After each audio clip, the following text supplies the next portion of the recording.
Hi, thanks for watching. I'm just doing a quick video about fast, convenient, light foods to bring with you that are healthy.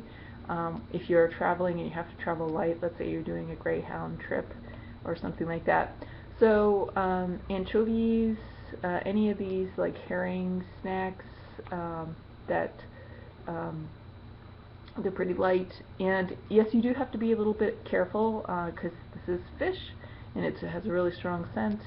But if you're, if you're not on quite an uneven surface, I've enjoyed sardines on the side of the road when I'm hitchhiking, and it's been really good.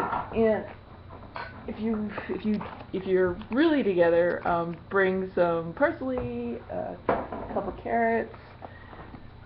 That's also good travel food. Something that's pretty light is also seaweed. Now, you really want to keep hydrated, so I highly recommend, if you're limited funds, at least fill up water, buy some water. At gas stations, you can always get some free hot water. Generally, the people are pretty nice.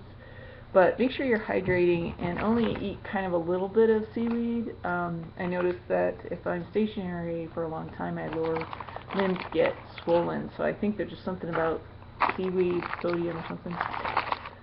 So it's nice for a little bit of a taste variety.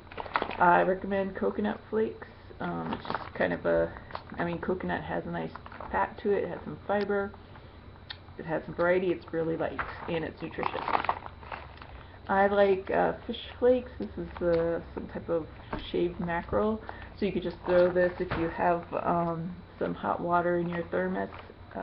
You can, if you if you're if you have not too long of travel, you could bring some miso with you if you're only going to be on the road a few days. Miso does get moldy after a while, but it might take a few days. And you could throw some gelatin in with your miso soup along with those mackerel shavings. And you could also put some kudzu root starch. Kudzu root is supposed to be a good, helps you cope with addiction. So if you're craving chocolate or something, maybe have a little kudzu root in there.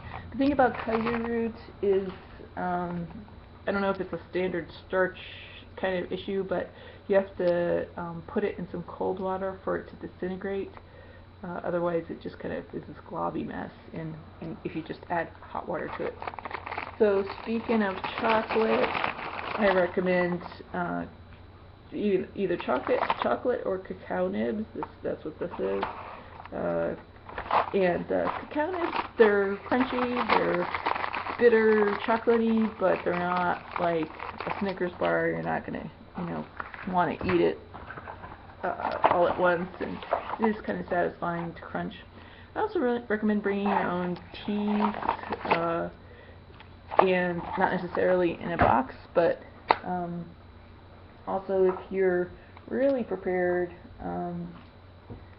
So let's say you have your fish. It'd be really nice if you had some greens. You got your little salt packet. You got your little mustard packet. So you're having this nice little flavorful fishy thing. And I use my little tincture bottles, one with olive oil and the other with a little bit of vinegar. So I can, and it's not a whole lot, but when you're making a little salad on the road, and you kind of need something more than a bag of Doritos, which is going to make you hungry later anyway because of the carbs. You need fat, you need protein. Having those little additions, especially if you're doing this kind of over a long haul, it's helpful. So anyways, good luck with your travels. Be safe, follow your gut instinct, have fun, be happy, and thanks for watching.